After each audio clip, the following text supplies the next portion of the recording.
Assalamualaikum warahmatullahi wabarakatuh. Perkenalkan, nama saya Nida Resman dengan NIM S1B1228082, jurusan Administrasi Bisnis, mata kuliah Teknologi Informasi. Di sini saya akan menjelaskan sistem komputer, yaitu perangkat lunak dan perangkat keras. Sistem komputer adalah komputer dan komponen-komponen lain yang terhubung atau berhubungan dengannya. Adapun komponen sistem komputer terdiri dari yang pertama hardware atau perangkat keras, yang kedua software atau perangkat lunak, yang ketiga adalah data dan informasi, yang keempat adalah prosedur, dan yang kelima adalah brainware atau manusia. Sistem adalah suatu kesatuan dari komponen-komponen yang saling berinteraksi untuk mencapai tujuan tertentu. Komponen sistem terdiri dari input, output, dan proses. Sistem dan komponen utama perangkat keras atau hardware. Yang pertama, Central Processing Unit atau CPU. CPU adalah sebuah perangkat elektronik yang terbentuk dari banyak transistor dalam sebuah chip. Adapun fungsi dari CPU adalah yang pertama, melakukan proses aritmatika dan logika, mengendalikan operasi komputer.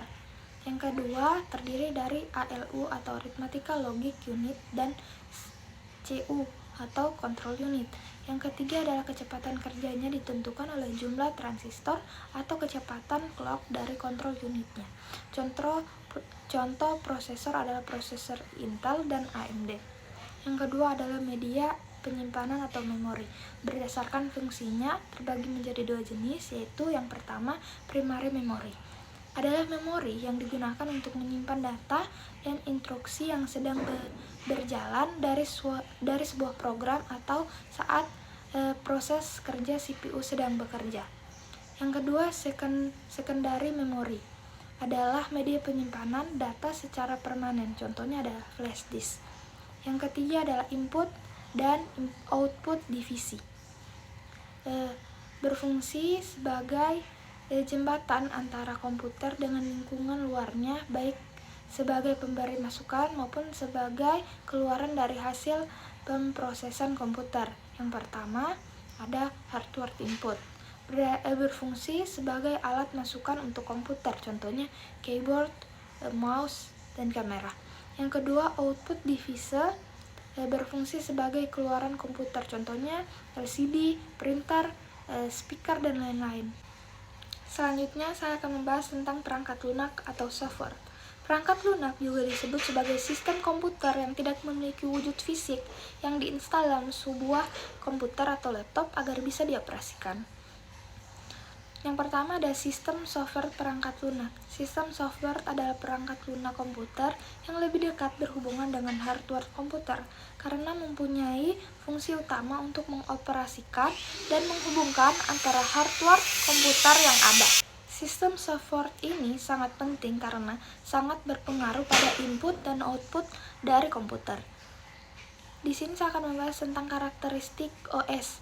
Yang pertama, terinstall sebelumnya. Yang kedua, selalu terbuka. Yang ketiga, menjalankan program dan mengelola data. Kemudian ada tujuan OS. Yang pertama, eksekusi user programs. Yang kedua, memiliki kernel komputer selalu siap dipakai. Yang ketiga, pemakaian komputer efisien untuk beragam aplikasi.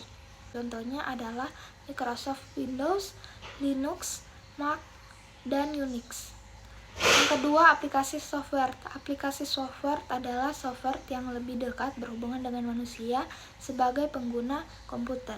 Software aplikasi inilah mempermudah pekerjaan manusia yang berhubungan dengan komputer karena software ini dibuat sesuai dengan kebutuhan manusia dan mempunyai interfase yang sangat mudah dipahami oleh penggunanya.